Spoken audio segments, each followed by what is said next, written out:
Yo, what's going on, y'all? How y'all doing, man? Yo, this dude better done. And as usual, we rocking with the Lord, man. Yo, this daytime flow. Put your shades on. Hey, listen. Today, I want to talk about a failed justice system. I want to talk about corruption. You know, recently, I was hit with a summons to come to court in Albany, New York. A past employer I used to work for back in 2019, he filed charges on me for aggravated harassment by phone, one count. Now, allegedly, on June 23rd, I text him saying some mean things. And in response to this, he goes to the police station and he tells the police that I basically said some mean things to him or whatever. And without any field investigation, without any interrogation, this case was dropped onto me. Now, I'm trying to figure out at what point in time does a field investigation get done? At what point in time at what point in time does an officer come to me and let me know that a situation has come into play and he want to ask me some questions as to whether this is true or not. Now, the corruption comes in whereas someone out of nowhere can just walk into a precinct, accuse somebody of doing something, and without any investigation whatsoever as to the validity of this, from an anonymous text allegedly made by a person who doesn't even own a phone. You got to wonder what happened behind the scenes. Whose palms were greased in order to make this a reality? Now, literally, I've been home from prison since September 17th, 2017. I maxed out on parole last year. I have zero blemishes ever since I've been home. I've had multiple jobs, not one complaint from one job to parole. Any contact I've had with police was so illegal it never touched the paper. Like in 2021, I was kidnapped by a couple Albany police officers, with the lead officer being D. Ellis. I was brought over to Albany Medical Center, and it didn't even fit the criteria of the Virginia Hygienical Act, whereas the police can admit you to a psych ward if they deem that you're either violent towards yourself or to others in any type of way, and instability within your cognitive is apparent. But none of these things ever existed. And I was kidnapped and held hostage in Albany Med for the whole weekend, Saturday and Sunday. I was let out Sunday. I went in Friday, was let out Sunday. No paperwork, no excuses, nothing. I was restrained in there. I was injected with something. I don't know what it was. I just know I woke up and came to after I don't know how even long I was knocked out for. And this is all documented because, there's cameras all throughout a hospital, especially in the psychiatric unit. So, I was on parole at this time, so naturally I had to, let my parole officer know that these things had happened, and nothing happened from that.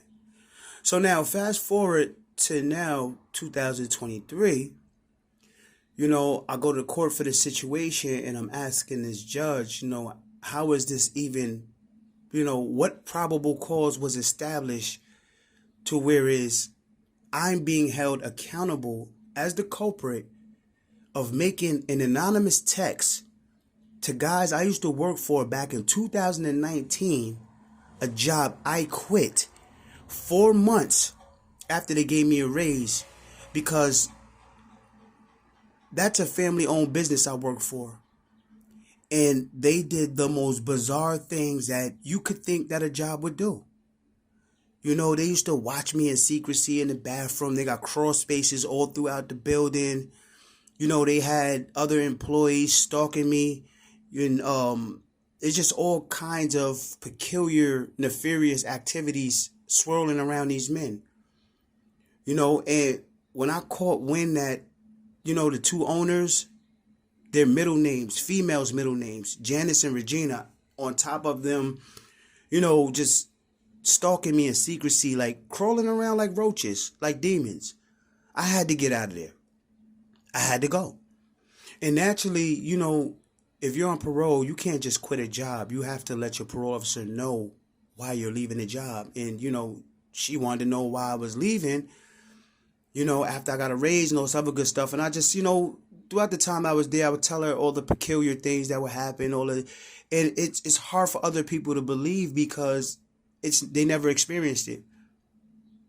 You know, these guys clonked into any type of cellular device I may have touched. Like right now, they're cloned into this phone and they have whole communities vicariously attached to my life. And this is all the corruption. This is the corruption people don't see. It's to a magnitude that's so great that it's just apparent now. It's just one big open lie that nobody can just detach themselves from. Because all of it was so unexpected. You know, how do you have some millionaires that I used to work for latch on to my life, attempt to live through me, get caught doing it? I take the platform they pay for and create it to expose them. And, you know, they're so vengeful and so angry right now that they risk everything they have to construct a case against me, to create strife in my life. Because, I mean, you know, I don't know anyone who would be summoned to court, a criminal case, without having any knowledge as to what the fuck is going on. Excuse my language, but like, what is going on? Anytime I've been to jail, there's incident reports. I don't have an incident report. I still don't know the detective or the cop who wrote the incident report. I don't have any of that information yet. I was arraigned August 17th for criminal aggravated harassment by phone, 1 count, threat by phone. Now, the question I have, the reason why I say this is corruption all through it is because from 2019, when I quit, up until right now, 2023, there is no tangible evidence that me and the guy who's alleging I text him some mean words have ever had contact. With a case like aggravated harassment in the second degree, there literally has to be an existence of tumultuousness somewhere. Because a problem just doesn't manifest out of nowhere. Where does this stem from? If I was the culprit behind texting an old employee that I got away from, or at least I thought I got away from, what is the tangible proof that we have an issue? Other than him dropping these felonious charges on me through his connections in Division 2, the precinct in Albany, New York. It is blatantly clear that these millionaires are moving off of connections, and it is blatantly clear that corruption is running rampant in Albany, New York, as it's have. My last previous case, I went to prison for a gun that the police found in the backyard. They allege that one night they chased me. Although the person they chased, they never caught the person to positively identify him. It was at nighttime. The person got away. They found a gun. 9 days later, they indicted me for the gun. Now, my lawyer intentionally failed to include the Dunaway hearing in my omnibus motion, which challenges the legality of the police's actions. There's two prongs that you have to establish in establishing the fact that your lawyer was working ineffectively. This is called ineffective assistance of counsel.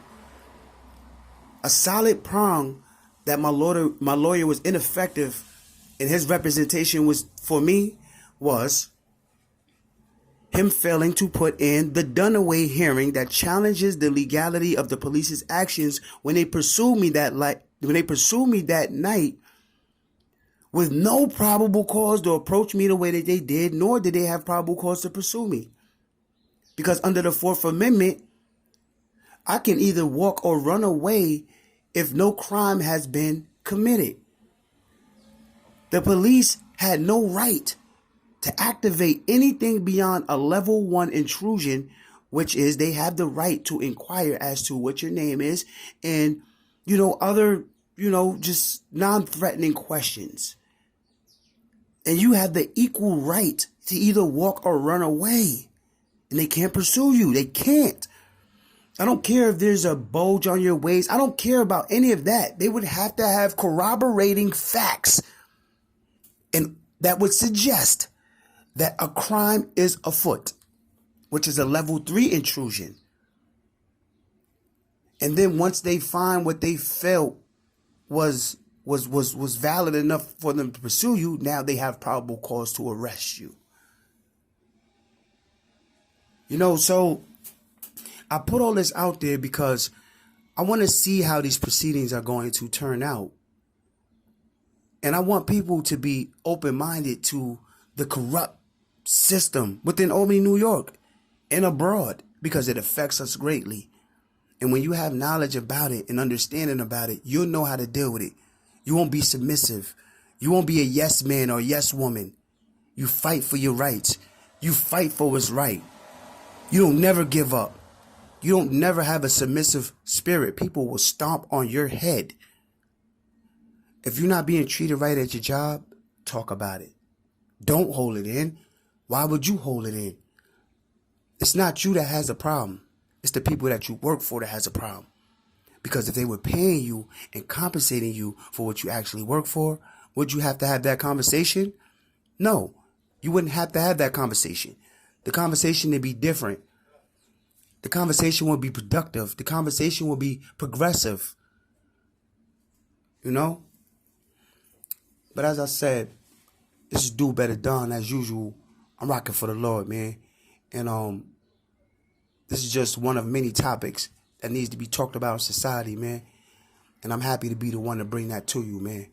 Hope y'all have a blessed day. Peace.